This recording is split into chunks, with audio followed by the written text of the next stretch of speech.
স্বামী আমার সেই সকালবেলা বাহিরে গিয়েছে, এদিকে যে সন্ধ্যা প্রায় ঘনিয়ে এলো ঠাকুর। আমি জানি না, আমি জানি না ঠাকুর, আমার স্বামী খড়ি বোঝা মাথায় নিয়ে কেমন করে বাজারে বিক্রি করেছে আমি যে জানি না। আজ 3 দিন ধরে আমরা যে অনাহারে, ক্ষুধার জ্বালা আর যে সহ্য করতে পারছে না ঠাকুর, তুমি আমার স্বামীর সহায় থেকো ঠাকুর, আমার স্বামীর সহায় থেকো।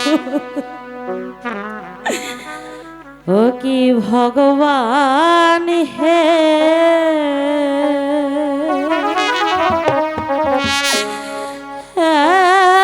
এতই দুঃখ লিখছো আমার কপালে।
সত্যবতী,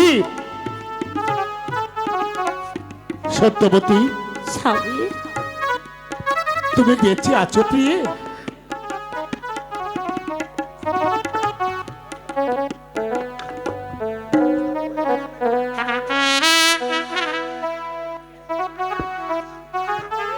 আমি এখনো বেঁচে আছি প্রাণনাথ। প্রিয়ে, স্বামী তোমার কোনো কষ্ট হয়নি তো প্রিয়ে? না স্বামী না, দুঃখে যাদের জীবন গড়া তাদের আবার দুঃখ কিসে?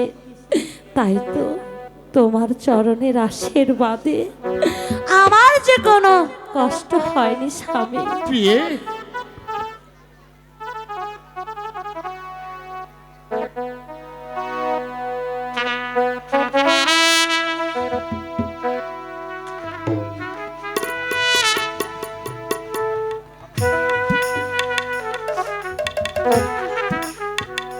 তোমার চরণ পুজব স্বামী।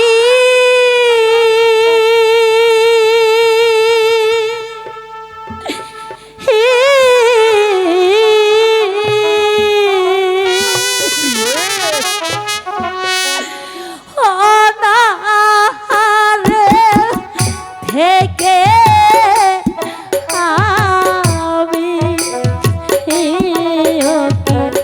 স্বামী গো, আমি দাসী তোমার চির দাসী।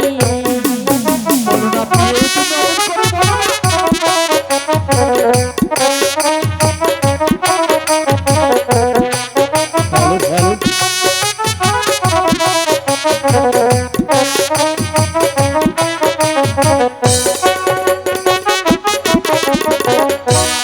তোমার চরণ বিনে স্বামী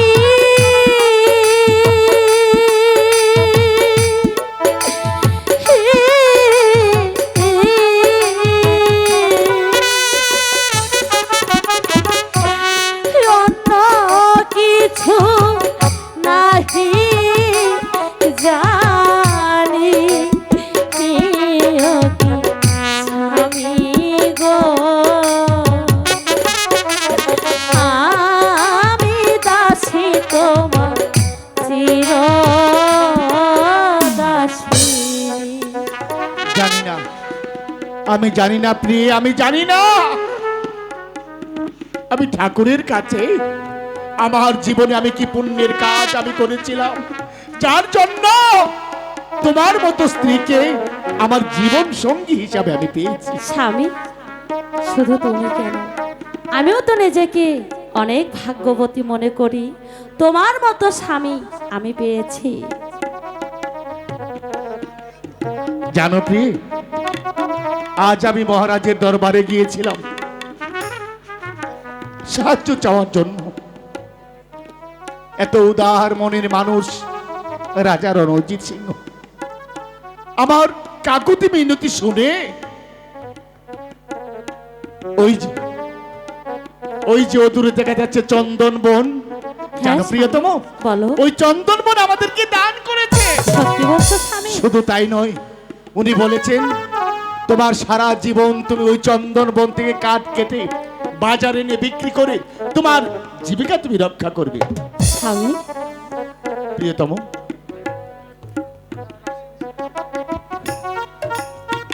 এই পৃথিবীর প্রতিটি মানুষ ভালোবেসে সুখী হতে চায়, কিন্তু সবাই কি সুখী হতে পারে? না স্বামী,